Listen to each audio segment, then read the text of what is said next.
మిత్రులందరికీ శుభోదయం. నేను మీ హరి. మరి 9వ తరగతి ఏపీ నుండి 9వ తరగతి తెలుగు నుండి మొత్తంగా మొదటి 3 వీడియోలు రిలీజ్ చేయడం జరిగిందండి. ఇది 4వ వీడియో. గద్య భాగం 1, 2, 3 పాఠాల నుండి ఈ వీడియోలో కవి పరిచయం మొదలుకొని ఉద్దేశం, నేపథ్యము, అదేవిధంగా చివరన ఉన్నటువంటి పదజాలం పూర్తిగా చూద్దామండి. మరి తప్పనిసరిగా అయితే వీడియోని అయితే లైక్ చేయండి. మరి ప్రతి బిట్టుని కూడా ప్రతి లైన్ను బిట్టుగా మలిచినటువంటి వీడియో అండి. తప్పనిసరిగా మీరు లైక్ చేస్తేనే, క్లియర్గా చెప్తున్నాను, మీరు లైక్ చేస్తేనే మిగతా మీ ఫ్రెండ్స్కి మీలాంటి ఎంతోమందికి ఈ వీడియో అయితే చేరుతుందండి. మరి ప్రతి బిట్టు చేయడము, మీ దగ్గర టెక్స్ట్ బుక్ లేకపోయినా పర్వాలేదండి, ప్రతి లైన్ టు లైన్ మీకు అప్డేట్గా ఉంటుందండి. ఈ వీడియోలు చూస్తే చాలు. మరి రివిజన్ పర్పస్ కూడా యూజ్ అయ్యే విధంగా ర్యాపిడ్ రివిజన్గా చేస్తున్నటువంటి వీడియోలు అండి. మరి తప్పనిసరిగా అయితే లైక్ చేయండి. టాపిక్లకు వెళ్ళిపోదాము. మొదటి పాఠం పేరు ఇల్లలకగానే. గద్య భాగము నుండి మొదటి పాఠం ఇల్లలకగానే. రచయిత పి సత్యవతి గారండి. ఈమె గుంటూరు జిల్లాలో కొలకలూరులో పి సత్యవతి గారు మరి జన్మించడం అయితే జరిగిందండి. ఈమె యొక్క రచనలు చూద్దామండి. సత్యవతి గారు కాబట్టి సత్యవతి కథలు. ఇల్లలకగానే అంటే ఈ పాఠ్యాంశం యొక్క పేరండి. మత్తు నగరి, మెలకువ, రాగభూపాలం మొదలైనటువంటి కథా సంపుటలు అండి. ఇవన్నీ కూడా కథా సంపుటలు. ఏంటంటే చూద్దామండి మరొకసారి. సత్యవతి కథలు, ఇల్లలకగానే, మత్తు నగరి, మెలకువ, రాగభూపాలం కథలగున మొదలైనటువంటి కథా సంపుటలు అండి. అదేవిధంగా పడుచుదనం, రైలు బండి, గొడుగు, ఆ తప్పు నీది కాదు మొదలైనటువంటి నవలలండి. ఏంటంటే పడుచుదనం, రైలు బండి, గొడుగు, ఆ తప్పు నీది కాదు మొదలైనటువంటి నవలలు అయితే రాశారండి. ఇక్కడ ఇవి కథా సంపుటాలు, ఇవి నవలలు. మరి ఏమేమి పురస్కారాలు వచ్చాయో చూద్దామండి. చాసో స్ఫూర్తి పురస్కారము, తెలుగు విశ్వవిద్యాలయం వారి విశిష్ట పురస్కారము, అదేవిధంగా ఆంధ్రప్రదేశ్ ప్రభుత్వం నుండి కళారత్న ఉగాది పురస్కారం అయితే రావడం జరిగిందండి. మరి విశేషాలు చూద్దామండి. ఈమె ఆంగ్ల అధ్యాపకురాలిగా పనిచేసి పదవీ విరమణ అయితే చేశారండి. మరి ఇల్లలకగానే పాఠ్యాంశం యొక్క ఉద్దేశం చూద్దామండి. మరి వివాహమైనటువంటి స్త్రీ చదువును, సృజనాత్మక నైపుణ్యాలను పక్కన పెట్టవలసి వస్తుంది. యంత్రంలా విసుగు విరామం లేకుండా పనిచేస్తున్నటువంటి క్రమంలో తనకు పేరు ఉందన్న సంగతి కూడా మర్చిపోతుంది. ఇంటి పనిలో మునిగి స్వీయ చైతన్యాన్ని, ఆత్మ గౌరవాన్ని కోల్పోవడంలోని అనౌచత్వాన్ని ఈ కథ ద్వారా తెలుసుకోవడమే ఏ పాఠ్యాంశం యొక్క ఉద్దేశం అని అడుగుతుంటాడు. అదే ఇల్లలకగానే. ఓకేనండి. మరి ప్రక్రియ చూద్దామండి. కథ అండి. ఇది ఒక కథ. తెలుగు సాహిత్యంలో కథ అనేది ఒక ప్రధానమైనటువంటి ప్రక్రియ.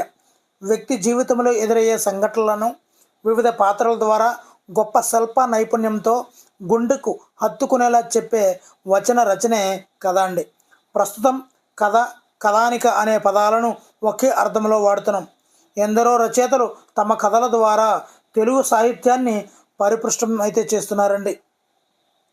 మరి ఆ పాఠ్యాంశం చివర ఉన్నటువంటి భాషాంశాలు, అర్థాలు చూద్దామండి. ఒకటోది నేర్పరి అంటే నైపుణ్యం, ప్రావీణ్యం. తీర్చిదిద్దిన అంటే బాగుపరిచిన, రూపొందించిన. భుజం తట్టు అంటే ప్రోత్సహించడం, ప్రేరణ కలిగించడం. విద్యార్జన అంటే జ్ఞాన సంపాదన. ఇక్కడ పర్యాయ పదాలు చూద్దామండి. గుర్తు అంటే సంకేతం, జ్ఞాపకం, సంజ్ఞ. రెండవది బట్టలు అంటే వస్త్రాలు, వలువలు, చలమలు. ఇక్కడ వలువలు అన్నది తెలిసిందేనండి. చలములు అంటే చేలు, చలములు అంటాం కదా, అలాగే అనుకుంటాము. కానీ ఇక్కడ చలములు అంటే బట్టలు అండి. ఇక్కడ ఉత్తరాలు అంటే జాబులు, లేఖలు. తపన, కోరిక, ఆశ, ఊపితం. ఇక్కడ తపన అంటే ఊపితము. ఇక్కడ కొద్దిగా టఫ్గా ఉన్న బిట్టండి ఇది, చూసుకోండి. ఇక్కడ కోరిక, ఆశ అనేది తెలిసిందే, కానీ ఊపితం అనేది తపన అండి. ఓకేనండి.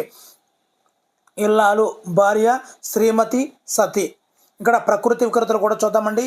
తీరము అంటే దరి, గౌరవం, గారవం, ప్రాణము, పానము, భాష, ఆశ్చర్యం, అచ్చెరువు. ఇక్కడ రాధ పాట పాడుతున్నది రవి పాట పాడుతున్నాడు. ఇక్కడ దీనిని ఇవి ఒక సామాన్య వాక్యాలండి. ఇక్కడ వీటిని మనము సంయుక్త వాక్యాలుగా మార్చాలి. రాధ రవి పాట పాడుతున్నారు. సాందీపుడు గురువు, శ్రీకృష్ణుడు శిష్యులు. సాందీపుడు శ్రీకృష్ణుడు గురు శిష్యులు. రవి బజారుకు వెళ్ళాడు, రఘు బజారుకు వెళ్ళాడు. రవి రఘు బజారుకు వెళ్ళారు. ఇవి సంయుక్త వాక్యాలుగా మార్చడం అండి. మరి భీముడు వీరుడు, అర్జునుడు వీరుడు. ఇక్కడ భీముడు కామ అర్జునుడు వీరులు. అదేవిధంగా ఇక్కడ సామాన్య వాక్యాలను సంక్లిష్ట వాక్యాలుగా మార్చడం అండి. శైలజ నడుస్తున్నది, శైలజ పాట పాడుతున్నది. శైలజ నడుస్తూ పాట పాడుతున్నది. నెమలి వేగంగా వచ్చింది, నెమలి పామును చూసింది. నెమలి వేగంగా వచ్చి పామును చూసింది. నేను ఉదయాన్నే లేచాను, నేను వ్యాయామం చేశాను. నేను ఉదయాన్నే లేచి వ్యాయామం చేశాను. ఏనుగు తొండం ఎత్తింది, ఏనుగు ఘీంకరించింది. ఏనుగు తొండం ఎత్తి ఘీంకరించింది. మరి సందులు చూద్దామండి. గసడదవా దేశంది అండి. ప్రథమ మీద పురుషాలకు, బాగా గమనించండి, ప్రథమ మీద పరుసాలకు. ఇక్కడ పరుసాలు ఉంటే కచ్చడి తప్పులకు బదులుగా గసడి తవ్వలు ఏమవుతుంది అని అడుగుతుంటాడండి. బహుళముగా నగు. ఇక్కడ ఇది గసడి దవలో వచ్చే సంధి కాబట్టి గసడదవ ఆదేశ సంధి, అండి. ఊరు వల్లెలు, ఊరు ప్లస్ పల్లెలు, ఊరు వల్లెలు. కొలువు చేసి, కొలువు ప్లస్ చేసి, కొలువు చేసి. వాడు కొట్టే, వాడు ప్లస్ కొట్టే, వాడు కొట్టే. నీవు డక్కరివి, నీవు ప్లస్ డక్కరివి, నీవు డక్కరివి. ఇక్కడ డా అనేది వచ్చింది విడదీసినప్పుడు టా వచ్చిందండి. అంటే కచ్చట తప్పల్లో పరసాలు. అప్పుడు ఈ విడదీసినప్పుడు టా అనేది కలిపిన తర్వాత ఏమైంది, డాలకు వచ్చింది. అంటే ఇక్కడ పరుసములు ఏమయ్యాయి, గసడ దవలుగా మారాయి. అంటే బహుళంగా వచ్చాయి కాబట్టి ఇక్కడ వచ్చే సంధి మనకి గసడ దవాదే సంధి అండి. మరి వత్తురు ఓదురు, వత్తురు ప్లస్ పోదురు, వత్తురు ఓదురు. వారు సనిరి, వారు సనిరి, వారు ప్లస్ చనిరి, వారు సనిరి. ఇక్కడ రెండవ సూత్రం కూడా ఉందండి గసడ దవాదే సంధికి. ద్వంద్వ పదంబుల మీద పరుసమ్ములకు సరళములకు. ఉదాహరణగా మనం చూసుకున్నట్లయితే తల్లిదండ్రులు, తల్లి ప్లస్ తండ్రి. ఇక్కడ తా ఉంది, కలిపినప్పుడు దా వచ్చింది, గసడ దవాలో దా వచ్చింది. కాయగూరలు, కాయ ప్లస్ కూర, కాయగూర. ఓకేనండి. మరి సమాసాలు చూద్దామండి. మరి చదువు సంధ్యలు, చదువుయును సంధ్యయును ద్వంద్వ సమాసం. మూడు ముళ్ళు సంఖ్య వచ్చింది కాబట్టి మూడు సంఖ్య గల ముళ్ళు ద్విగు సమాసము. అశాంతి అంటే శాంతి లేనిది, రానిది, కానిది నై తత్పురుష సమాసం అండి. పాత కాగితాలు, పాతవైన కాగితాలు అంటే కాగితాలు ఎలాంటివి అనేది ఇక్కడ విశేషణం అనేది పాతదండి. పాతది అనేది పూర్వపదంలో ఉంది కాబట్టి విశేషణం పూర్వపదంలో ఉంది కాబట్టి విశేషణ పూర్వపద కర్మధారయ సమాసం. నా చరిత్ర అంటే నా యొక్క చరిత్ర యొక్క వచ్చింది కాబట్టి షష్ఠీ తత్పురుష సమాసం అండి. ఇక రెండవ పాఠం అండి, గద్య భాగం నుండి. పాఠం పేరు రంగస్థలం. ఉద్దేశం చూద్దామండి. కళారూపాలు ఆస్వాదించే వారికి ఆనందాన్ని పంచుతాయి. ఏంటి రంగస్థలం? మానవుడు సంఘజీవం మొదలుపెట్టిన నాటి నుండి మనోల్లాసాన్ని కలిగించే రకరకాల ఆటపాటలను జీవితంలో భాగం చేసుకున్నాడు. కాలక్రమంలో అవి కళారూపాలుగా రూపుదిద్దుకున్నవి. హరికథ, బుర్రకథ, చిందు భాగవతం, యక్షగానం మొదలైన అన్నీ కూడా కళారూపాలుగా రూపుదిద్దుకున్నాయి. అలాంటి వాటిలో ఒకటైన నాటక రంగం గురించి, దాన్ని ఔన్నత్యం గురించి తెలపడమే రంగస్థలం పాఠ్యాంశం యొక్క ఉద్దేశం అండి. మరి తప్పనిసరిగా అయితే లైక్ చేయండి. ఎందు గురించి అంటే మరి పాఠంలో ఉన్నటువంటి ప్రతి అంశాన్ని కూడా బిట్టుగా మార్చడం అనేది చాలా కష్టతరంగా ఉంది. కానీ మీకోసమని చెప్పి మరి ఒకసారి ప్లేలిస్ట్లో చూడండి. 3వ తరగతి నుండి మొదలుకొని 9వ తరగతి వరకు ప్రతి పాఠాన్ని కూడా, ప్రతి తెలుగులోని ప్రతి పాఠాన్ని కూడా ఈ విధంగానే చేయడం జరిగిందండి. మరి మిత్రులకు చేరితేనే మనం మీకోసమని చేసినటువంటి వీడియో యూజ్ఫుల్ అవుతుంది. ఆ యూజ్ఫుల్ లేకుండా వీడియోలు చేసుకున్నా కూడా వేస్టే కదండి. మరి నీకు యూజ్ఫుల్ అవుతుందో లేదా నీ మనస్సాక్షిని అడిగి మరి తప్పనిసరిగా అయితే నప్పితే మాత్రం తప్పనిసరిగా లైక్ అయితే చేయండి. ఇక్కడ నేపథ్యం చూద్దామండి. నాటకము ఒక కళారూపం మాత్రమే కాదు, ఒక గొప్ప సాహితీ ప్రక్రియ కూడా. ఎందరో లబ్ధి ప్రతిష్ఠులైనటువంటి కవులు అనేక నాటకాలు రాశారు. నటీనటులు తమ అద్భుత నటనతో వాటికి దృశ్య రూపం కల్పించారు. అనేక నాటక సమాజాలు నాటకాలను ప్రదర్శిస్తూ వాటికి ఆదరణ కల్పించాయి. అత్యున్నత శిఖరాలను అధిరోహించినటువంటి నాటకరంగం సినిమా ప్రవేశంతో తన ప్రాభవాన్ని కోల్పోయింది. మరి ఏది రాబడికి ఏది కోల్పోయింది? సినిమా రంగం రావడం వల్ల నాటకం రంగం తన ప్రభావాన్ని అయితే కోల్పోయింది. కేవలం వినోదాన్ని పంచడంతో సరిపెట్టుకోకుండా సామాజిక సమస్యలను, సాంఘిక దురాచారాలను ఎత్తి చూపుతూ కొత్త పుంతలు తొక్కుతూ ఈనాటికి తన ఉనికిని చాటుకుంటున్నటువంటి నాటకం గురించి నేడు తరం తెలుసుకోవడం ఎంతో అవసరం. మరి తర్వాత ఈ పాఠ్యాంశంలోని ప్రక్రియ చూద్దామండి. వ్యాసం ఇక్కడ ప్రక్రియ వ్యాసం అండి. ఒక విషయాన్ని గురించినటువంటి సమాచారాన్ని, విశేషాలను పాఠకులకు అర్థమయ్యేలా సంగ్రహంగా రాసే ప్రక్రియనే మనము వ్యాసము అంటారు. మరి చదువుతున్నానండి. ఒక విషయాన్ని గురించినటువంటి సమాచారాన్ని, విశేషాలను పాఠకులు అర్థమయ్యేలా సంగ్రహంగా రాసే ప్రక్రియను మనము వ్యాసం అంటారు. వ్యాసానికి ఒక స్పష్టమైనటువంటి ప్రారంభం చాలా చాలా ఇంపార్టెంట్ అండి. ఇది ఒక స్పష్టమైనటువంటి ప్రారంభం, వివరణ, ముగింపు అనే లక్షణాలు దేనిలో ఉంటాయంటే ఖచ్చితంగా వ్యాసం అండి. వ్యాసాన్ని రాయడంలో ఒక లయబద్ధంగా రాయాలి, ఒక ప్రారంభం ఉండాలి, వివరణ ఉండాలి, చివరిగా ముగింపు ఇవ్వాలి. అప్పుడే ఆ వ్యాసానికి ఉన్నటువంటి లక్షణాలు పూర్తయినట్టండి. మరి రచయిత విషయాన్ని కూలంకషంగా పరిశీలించి అవసరమైనటువంటి సమాచారాన్ని క్రోడీకరించి వ్యాసం అయితే రూపొందిస్తుంటారండి. మరి ఈ రంగస్థలం పాఠ్యాంశ రచయిత తనికెళ్ళ భరణి గారండి. మరి వీరి యొక్క పూర్తి పేరు చూద్దామండి. తనికెళ్ళ దశభరణి శేషప్రసాద్ అండి. తనికెళ్ళ దశభరణి శేషప్రసాద్. ఈయన పశ్చిమ గోదావరి జిల్లా పోడూరు మండలం జగన్నాథపురం అమ్మమ్మ గారి ఊరండి. జగన్నాథపురం. వీరు హైదరాబాదులో జన్మించారు. తల్లి లక్ష్మీ నరసమ్మ, తండ్రి రామలింగేశ్వరరావు. మరి ఇతని యొక్క రచనలు చూద్దామండి. చాలా చాలా విచిత్రంగా నాటకాలు చాలా విచిత్రంగా ఉంటాయండి ఇతను రచించినటువంటి నాటకాలు. అగ్గిపుల్ల ఆత్మహత్య ఏంటండి? అగ్గిపుల్ల ఆత్మహత్య, నక్షత్ర దర్శనం, పరికిని మొదలైనటువంటి కవితా సంపుటలు అండి. అగ్గిపుల్ల ఆత్మహత్య, నక్షత్ర దర్శనం, పరికిని ఇవి కవితా సంపుటలు అండి. మరి నాటకాలు చూద్దామండి. ఇప్పుడు అద్దెకొంప ఏంటండి? అద్దెకొంప అనే నాటకము, చల్ గుర్రం, కొక్కురెకో, గార్ధబాండం, గోగ్రహణం మొదలైనటువంటి నాటకాలు రాశారండి. మరొకసారి చదువుతాను.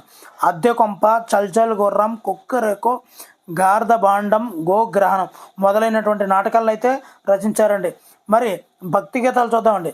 సభాస్ర శంకర, మరి ఆట గదరా శివ, పాట గదరా శివ మొకటంతో రాసినటువంటి భక్తి గీతాలు వీరికి గొప్ప పేరునైతే తీసుకొచ్చాయి.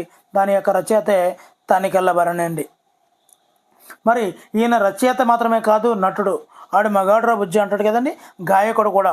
మిథునం సినిమాకు దర్శకునిగా విశేష ప్రదర్శించినటువంటి తనికెళ్ళ భరణి గారు సుమారు 750కి పైగా సినిమాల్లో నటించారు.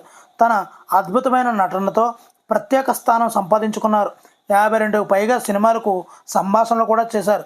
నంది అవార్డు, ఫిలింఫేర్ అవార్డులు లాంటి ఎన్నో అవార్డులు పొందినటువంటి వీరు ప్రముఖ నటుడిగా సినిమా రంగంలో కొనసాగుతున్నారు.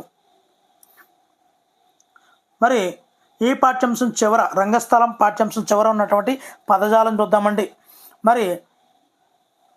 మరి అర్థాలు చూద్దాము. కనుమరుగు అంటే కనబడకపోవడం అండి. హర్షధ్వానాలు అంటే చప్పట్లు, కేరింతలు.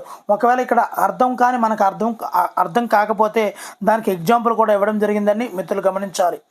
నిత్య నూతనం అంటే ఎల్లప్పుడూ కొత్తగా. సమ్మేళనం అంటే కలయిక. ఆద్యంతం అంటే మొదటి నుండి చివరి వరకు. ఓకేనండి. మరి పర్యాయ పదాలు చూద్దామండి. స్త్రీలు అంటే మహిళలు. మరి నేను చేసే వీడియోలన్నీ కూడా ర్యాపిడ్ రివిజన్గా కూడా ఉంటాయండి. చాలా వేగంగా పాఠ్యాంశాన్ని మొత్తాన్ని మరి మీరు రివిజన్ పర్పస్ కూడా ఎంతో బాగా యూజ్ చేసుకోవచ్చు. అందుగురించనే మరి ప్రతి పాఠాన్ని కూడా వదలకుండా ప్రతి పాఠం కూడా చేస్తున్నానండి మిత్రులు. మన ప్లేలిస్ట్లో చూడండి, అన్నీ కనిపిస్తాయండి మీకు.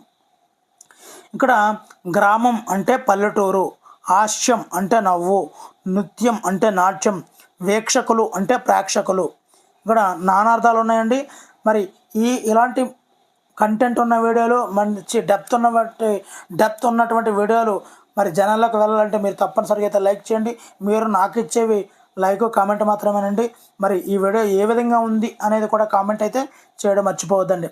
ఇక్కడ ఇప్పుడు నానార్థాలు చూద్దామండి. ఉల్లాసం అంటే ఆనందం, ఉత్సాహం. చేరువ అంటే దగ్గర, సాన్నిధ్యం.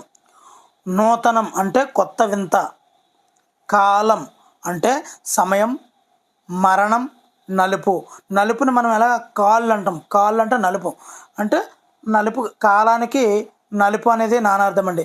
అదేవిధంగా మరణం అంటే కాలం చేశారండి, ఫలానా అతను కాలం చేశారండి అంటుంటారు. కాలం అంటే మరణం అని. కృషి అంటే ప్రయత్నం, వ్యవసాయం, పరిశ్రమ. నెక్స్ట్ రోగాగమ సంధి అండి. పేద ప్లస్ ఆలు, పేదరాలు. ఇక్కడ విడదీసినప్పుడు ఎక్కడ కూడా రా అనేది లేదు, కానీ కలిపినప్పుడు మాత్రం రా వచ్చిందండి. రోగాగమ సంధి అండి. భేదరాలు, భేద ప్లస్ ఆలు. బాలింతరాలు, బాలింత ప్లస్ ఆలు. మనుమరాలు, మనుమ ప్లస్ ఆలు. మరి వీటినన్నీ కూడా రోగాగమ సంధికి ఉదాహరణలు అండి. ఇక్కడ మనం చూద్దాము. అదేవిధంగా ఇక్కడ ధీరు ప్లస్ ఆలు, ధీరురాలు. గుణవంతు ప్లస్ రాలు, గుణవంతురాలు. విద్యావంతు ప్లస్ రాలు, విద్యావంతురాలు. శ్రీమంతు ప్లస్ ఆలు, శ్రీమంతురాలు. అసాధ్య ప్లస్ రాలు, అసాధ్యురాలు.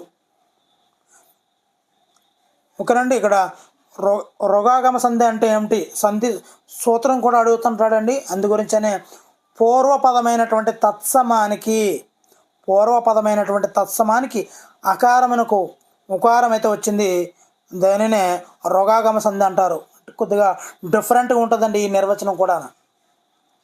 లోకానుభవం, లోక ప్లస్ అనుభవం. కా ప్లస్ కా దీర్ఘం వచ్చింది కాబట్టి సవర్ణ ధరిస్తుంది. అత్యుత్తమం, అతి ప్లస్ ఉత్తమం. ఇక్కడ యావత్ వచ్చిందండి. యావారాలను ఎన్నులు అంటారు. రెండవ అక్షరము ఎక్కడైతే విడదీసిన పదము ఎక్కడైతే ఒత్తు కింద మారిందో, యావత్తు కానీ, రావత్తు కానీ, వావత్తు కానీ, యావారాలు ఎన్నులు అంటారు. కాబట్టి ఎన్నులు వచ్చే సంధిని యనాదేశ సంధి అంటారు. మోకాభినయం, మోకా ప్లస్ అభినయం. కా ప్లస్ కా దీర్ఘం వచ్చింది కాబట్టి సవర్ణ దీర్ఘ సంధి. అదేవిధంగా సమాసాలు చూద్దామండి. పార్వతీ పరిణయం, పార్వతి యొక్క పరిణయం, యొక్క కినికిని యొక్క షష్ఠి తత్పురుష. 25 సంవత్సరాలు ద్విగ సమాసం, నెంబర్ వచ్చింది కాబట్టి. యుగ కవి, యుగమునకు కవి. షష్ఠి తత్పురుష సమాసం, కినికిని యొక్క కు వచ్చింది కాబట్టి. ఓకేనండి. మాయాసభ, మయుని చేత నిర్మితమైనటువంటి సభే మాయాసభ. చేతం చేన్ తోడంతో తృతీయ. మరి వాక్యాలు చూద్దామండి. సంక్లిష్ట వాక్యాలను సామాన్య వాక్యాలుగా మార్చడం అండి. అంతకుముందు పాఠంలో మనము సామాన్య వాక్యాలను సంక్లిష్ట వాక్యాలుగా మార్చుకున్నాము. మరి ఈ పాఠంలో సంక్లిష్ట వాక్యాలను సామాన్య వాక్యాలుగా మార్చడము చూద్దామండి. శైలజ సైకిల్ తొక్కుతూ పాట పాడుతున్నది. శైలజ సైకిల్ తొక్కుతుంది, శైలజ పాట పాడుతుంది. రామారావు అన్నం తిని పడుకున్నాడు. రామారావు అన్నం తిన్నాడు, రామారావు పడుకున్నాడు. సీతమ్మ బట్టలు ఉతికి ఆరవేసింది. సీతమ్మ బట్టలు ఉతికింది, సీతమ్మ బట్టలు ఆరవేసింది. శశిధర్ పరిగెత్తి అలసిపోయాడు. శశిధర్ పరిగెత్తాడు, శశిధర్ అలసిపోయాడు. ఇక్కడ స్వభావోక్తి అలంకారం కోసం ఇవ్వడం జరిగిందండి. దాన్ని కూడా మనం నేర్చుకుందామండి. జింకలు బిత్తర చూపులు చూస్తూ చెవులు నిగిడ్చి చెంగు చెంగును గెంతుతున్నాయి. పై వాక్యంలో జింకలు స్వభావ సిద్ధమైనటువంటి స్థితిని ఉన్నట్లుగా వర్ణించి చెబితే దాన్ని మనం స్వభావోక్తి అలంకారం అంటారండి. ఇక్కడ లక్షణం చూద్దామండి. స్వభావోక్తి అలంకారం యొక్క సూత్రం అండి. జాతి గుణ క్రియలను, జాతి గుణ క్రియలను ఉన్నట్లుగా మనోహరంగా వర్ణించి చెప్తే దానినే మనము స్వభావోక్తి అలంకారం. ఇక్కడ ఇవి చాలా చాలా ఇంపార్టెంట్ అండి. జాతి గుణ క్రియలను ఉన్నట్లుగా మనోహరంగా వర్ణించి చెప్తే దానిని స్వభావోక్తి అలంకారం అంటారు. ఇక్కడ చల్లని గాలికి పూల తోటలోని మొక్కలు తలలూపుతున్నాయి. అబ్బా, ఎంత చక్కగా జాతిని, లక్షణాన్ని, గుణాన్ని, క్రియలను ఎంతో మనోహరంగా వర్ణించి చెప్పారు కాబట్టి ఇక్కడ స్వభావోక్తి అలంకారం. ప్రకృతి రమణీయతకు పరవశించి నెమళ్ళు పురువిప్పి నాట్యం చేస్తున్నాయి. స్వభావోక్తి. కొండపై నుంచి జాలువారుతున్నటువంటి సెలయేటిలో మేనములు అంటే చేపలు మేను మరిచి గెంతుతున్నాయి. అంటే మేను అంటే శరీరాన్ని మరిచి. మరి మంచు కొండల్లో ముంచే మంచును తట్టుకుంటూ సైనికులు పహారా కాస్తున్నారు. సో ఇప్పుడు 9వ తరగతి నుంచి మరి 3వ పాఠం పేరు ప్రియమైన నాన్నకు. గద్య భాగం నుండి 3వ పాఠం అండి. రచయిత్రి పింగళి బాలాదేవి గారండి. ఆమె 20వ శతాబ్దపు కవయిత్రి అండి. తూర్పుగోదావరి జిల్లా పెద్దాపురం తాలూకాలో కాట్రావులపల్లె గ్రామంలో జన్మించారు. కృష్ణమూర్తి సుభద్రాదేవి దంపతులకు 1946 అంటే స్వాతంత్రానికి ముందు ఈ బాలాదేవి గారు జన్మించడం అయితే జరిగింది. ప్రియమైన నాన్నకు అనే మా పాఠ్య భాగాన్ని ఈ యొక్క పింగళి బాలాదేవి గారు రచించారండి. ఈమె రచించినటువంటి గ్రంథం తెలుగు కథా పారిజాతాలు అనే గ్రంథం నుండి గ్రహింపబడిందే ప్రియమైన నాన్నకు. మరి ఈ బాలాదేవి గారి రచనలు చూద్దామండి. ఒక చీకటి ఒక వెన్నెల ఎవరిది? బాలాదేవి గారిది. పొగమంచులో సూర్యోదయం అనేవి నవలండి. నాన్నకు రాయని ఉత్తరం కథా సంపుటి అండి. నాన్నకు రాయని ఉత్తరం కథా సంపుటి. కుసుమ కోమలి, ప్రశ్న, గాజు బొమ్మలు, గృహప్రవేశము మొదలైనవి కథా సంపుటాలు. ఇక్కడ చాలా చాలా చాలా చాలా ఇంపార్టెంటు. నవలలు అని అడుగుతుంటాడు. ఒక వెన్నెల ఒక చీకటి, పొగమంచులో సూర్యోదయం, ఇవి నవలలు అండి. గుర్తుపెట్టుకోండి. నాన్నకు రాయని ఉత్తరం కథా సంపుటి అండి. కుసుమ కోమలి, ప్రశ్న, గాజు బొమ్మలు, గృహప్రవేశం మొదలైనవి కథా సంపుటాలండి. మరి తండ్రి నుంచి వారసత్వంగా రచన వ్యాసంగాన్ని అలవర్చుకొని అనేక భాషల్లో అయితే రచనలు చేశారండి ఈ బాలాదేవి గారు. మరి ఈమె యొక్క విశేషములు ఏంటి అన్నది చూసేద్దామండి. మహిళా సాధికారత, స్వాతంత్రం, చదువు, కుటుంబ విలువలు ఇతివృత్తాలుగా రచనలు అయితే సాగించారండి. ఉన్నత విద్యను అభ్యసించినటువంటి ఈమె అధ్యాపక వృత్తిలో రాణించడం అయితే జరిగిందండి. మరి ఈ పాఠ్యాంశం యొక్క ప్రియమైన నాన్నకు పాఠ్యాంశం యొక్క ఉద్దేశాన్ని చూద్దామండి. మనిషి ప్రేమతో నిండిన పలకరింపుకు పులకరిస్తాడు, ఆత్మీయంగా హత్తుకుంటే ఆనందిస్తాడు. ఆధునిక కాలంలో మనిషికి ఉరుకుల పరుగుల జీవన శైలి నిత్యకృత్యమైంది. అమ్మా నాన్నలను అయిన వాళ్ళను ఆత్మీయులను పలకరించుకొని మనసు విప్పి సుఖదుఖాలను పంచుకునే కాలమే నేడు కరువైపోయింది. సాంకేతిక పరిజ్ఞానం మనిషిని యాంత్రికుని చేసి తన చుట్టూ తిప్పుకుంటుంది. ఈ నేపథ్యంలో మనసులోని మాటలను మమతలను ఒకరినొకరు పంచుకునేలా చేయగల ఏకైక సాధనం ఉత్తరం. మరి బాలలలోని లేఖ రచన పట్ల ఆసక్తి పెంపొందించి కుటుంబ విలువలను కాపాడడం, మానవ సంబంధ బాంధవ్యాలకు ప్రాణం పోయడమే ఈ పాఠ్యాంశం యొక్క ఉద్దేశం అండి. మరి లేఖ యొక్క ఉద్దేశమే, లేఖ యొక్క గౌరవాన్ని తెలియజేయడమే ఈ పాఠ్యాంశం యొక్క ఉద్దేశం అండి. మరి నేపథ్యం చూద్దామండి. ఉత్తరం ద్వారా వాస్తవిక సంఘటనలు, అనుభవాలు, ఆలోచనలు ఆసక్తికరంగా వ్యక్తీకరించడం జరుగుతుంది. ఉత్తరం రాయడం అనేది ఒక కళ. మనం అనుకున్న వారి బాగోగులను, భావోద్వేగాలను ఉత్తరం రూపంలో అందుకంటే కలిగే ఆనందానికి అవధులు ఉండవు. ఉత్తరం చదువుతుంటే రాసిన వారు ఎదురుగా కూర్చొని మాట్లాడుతున్న అనుభూతి నాన్నకు కలుగుతుంది. ఆత్మీయ బంధం పెనవేసుకుంటుంది. అందుకే ఉత్తరాన్ని పదే పదే చదువుతూ గుండెకు హత్తుకుంటాం, పదిలింగా దాచుకుంటాం. ఆధునిక సాంకేతిక పరిజ్ఞానాలు అయినటువంటి వాట్సాప్ కానీ, మెయిల్ కానీ ఇలాంటి అనుభూతిని ఇవ్వలేవు. ఆత్మీయతలు, ప్రేమానురాగాలు పెంపొందించాలన్న, మనుషుల మధుర మధ్య దూరాలు తగ్గాలన్నా లేక అత్యుత్తమైనటువంటి సాధనం. పిల్లల ఎదుగుదల కోసం తాను కొవ్వెత్తులో కరిగిపోతూ బిడ్డలకు బంగారు భవిష్యత్తు ఇవ్వాలని నిరంతరం తప్పించినటువంటి తన తండ్రిని తలుచుకుంటూ ఒక కూతురు తండ్రికి రాసుకున్న ఉత్తరమే ఈ పాఠ్యాంశం అండి. ఇది నేపథ్యం అండి. ప్రక్రియ చూద్దామండి. లేఖ అండి. మరి తెలుగు సాహిత్యంలో లేఖా సాహిత్యం అనేది ఒక అద్భుతమైనటువంటి ప్రక్రియ. వ్యక్తులు, సంస్థల మధ్య సమాచారాన్ని పరస్పరం పంచుకోవడానికి ఉపయోగించే సాధనమే లేఖ. లేఖల ద్వారా తమ భావాలు, అనుభవాలు, అభిప్రాయాలు వ్యక్తమవుతాయి. కేవలం విషయ సమాచారమే కాకుండా ప్రముఖులు రాసిన లేఖల్లో సాహితీ విలువలు కూడా ఉంటాయి. అందువలన వచన రచనలో ఒక సాహిత్య ప్రక్రియగా లేఖను పేర్కొంటాం. చూడండి, ఇక్కడ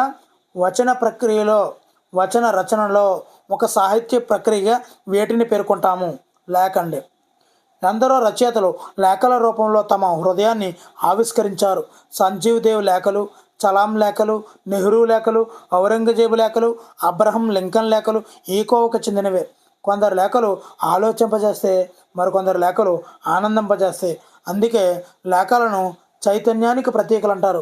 చైతన్యానికి ప్రతీకలుగా గలవి ఏంటి? నాటికలు, ఇలా ఆప్షన్స్ అయితే ఇచ్చుకోవచ్చండి. నాటికలు, సినిమాలు, లేఖలు ఈ విధంగా ఇచ్చుకుంటే మరి లేఖలు అనేది ఆన్సర్ వస్తుందండి. మరి ప్రియమైన నాన్నకు అనే పాఠ్యభాగము లేఖ అనే ప్రక్రియకు చెందుతుందండి. మరి పాఠ్యాంశం చివర ఉన్నటువంటి పదజాలం చూద్దామండి. మరి అర్థాలు: పరిగెత్తుట అంటే ప్రవహించుట, దుర్భిక్షం అంటే క్షామం, వర్షాభావం కరువు, దుర్భిక్షం క్షామం. చూద్దామండి. మరి పర్యాయ పదాలు చూద్దామండి. లేఖ ఉత్తరం, జ్ఞాపకం అంటే మననం, అదేవిధంగా ఆహారం భోజనం, లేమి వెలితి, పశువు గొడ్డు, ఆతృత తొందర. ఇక్కడ నానార్థాలు చూద్దామండి. మరి పాము, పడగ శుభము, కీర్తి భోజనము, తపస్సు భువనము, మరదలు అంటే మేనమామ పుత్రికనండి. ఇక్కడ ప్రకృతి వికృతులు చూద్దామండి. కుమారుడు కొమరుడు, శ్రీ సిరి, పంక్తి బంతి, క్షేమము క్షేమము, ఆశ. ఓకేనండి. మరి ఇక్కడ వ్యాకరణాంశాలు సందులు చూద్దామండి. మీరు ప్లస్ ఎప్పుడు, మీరెప్పుడు ఉకార సంధి. ఉత్తరాలు, ఉత్తరము ప్లస్ ఆలు, లులాలన్న సంధి అండి. ఉత్తరము ప్లస్ లు. జ్ఞాపకాలు, జ్ఞాపకము ప్లస్ లులాలన్న సంధి. 15 ఏళ్ళు ఉత్వ సంధి. 15 ప్లస్ ఏళ్ళు. మాకెవరికి, మాకు ప్లస్ ఎవరికి ఉత్వ సంధి. ఆటంజని, ఆటన్ ప్లస్ చని, ఆటంజని. ఇక్కడ చా ఉంది, ఇక్కడ జా వచ్చింది, సరళాదేశ సంధి. వానిన్ గూర్చి సరళాదేశ సంధి అండి. మరి ఇక్కడ సరళాదేశ సంధిని దానిలోని క్రింద ఉదాహరణలు అయితే పరిశీలిద్దామండి. ఇక్కడ రాక్షసులను చూసిరి, ప్రాణమున్ తీసెను. వీటిలో మరి పూర్వపదం చివర ఉన్నటువంటి నకార పళ్ళు ధృతం ఉంది. నకార పళ్ళును మనం ఏమంటాం? ధృతం అంటారండి. మరి పరపదములో ఉన్నటువంటి చా త అనే పరిశ్రమలకు సంధి జరిగి జా ద అనే సరళాలుగా మారాయి. అంటే కచ్చట తప్పులు సంధి జరిగిన తర్వాత గజడ తప్పులుగా మారుతున్నాయి. అంటే కచ్చట తప్పులు అంటే పరుషాలు సరళాలుగా ఆదేశంలో రావడాన్ని మనము సరళాదేశ సంధి అంటాము. రాన్ ప్లస్ కలదు, రాగలదు, సరళాదేశ సంధి. వచ్చిన్ ప్లస్ తల్లి, వచ్చిన తల్లి, సరళాదేశ సంధి. పట్టున్ ప్లస్ పట్టెను, పట్టుబట్టెను, సరళాదేశ సంధి. రావణన్ జంపే, రావణన్ ప్లస్ చంపే, రావణన్ జంపే. దాయన్ బోలే, చాయన్ ప్లస్ పోలే, చాయన్ బోలే. మరి సమాసాలు చూద్దామండి. తండ్రి కూతుళ్ళు, తండ్రియును కూతురుయును, ద్వంద్వ సమాసం. అజ్ఞానము, జ్ఞానము కానిది. మరి ఇది ఏ సమాసమో మీకు తెలిస్తే తప్పనిసరిగా అయితే కామెంట్ చేయండి. అజ్ఞానము, జ్ఞానము కానిది, జ్ఞానము కానిది. గౌరవాభిమానములు, గౌరవమును అభిమానమును, ద్వంద్వ సమాసము. పఠన లేఖనములు, పఠనమును లేఖనమును, ద్వంద్వ సమాసము. మరి వాక్యాలు రకాలు చూద్దామండి. ఇక్కడ చాలా ఈ వాక్యాల నుంచి ఒక బిట్ అయితే తప్పనిసరిగా వస్తుందండి, మిత్రులు అయితే గమనించాలి. మరి నీవు పాఠం చదువు, చిత్రం గురించి వివరించండి. అంటే పై వాక్యాలు చేయాల్సిన పనిని తప్పనిసరిగా చేయమని తెలియజేస్తున్నాయి. ఇలా విధిగా చేయమని చెప్పే వాక్యాలే విద్యార్థక వాక్యాలు అంటారండి. విద్యార్థక వాక్యాలు చూద్దామండి. రోడ్డుకు ఎడమవైపు నడవండి, విధిగా చేయాల్సిన పని అది. అందరూ క్రమశిక్షణ పాటించాలి, ఇంటి పని అందరూ చేయాలి, తరగతిలో మాట్లాడకండి, ఇవన్నీ కూడా విద్యార్థక వాక్యాలు. మరి నిశ్చయార్థక వాక్యాలు. ప్రతి ఆదివారం సెలవు, నిశ్చయం అయిపోయింది అది. ప్రతిరోజు సూర్యుడు తూర్పున ఉదయిస్తాడు. పై వాక్యాలలో సమాచారం స్పష్టంగా ఖచ్చితంగా తెలుస్తుంది. ఇలా ఖచ్చితంగా సమాచారం ఇచ్చే వాక్యాలనే నిశ్చయార్థక వాక్యాలు అంటారండి.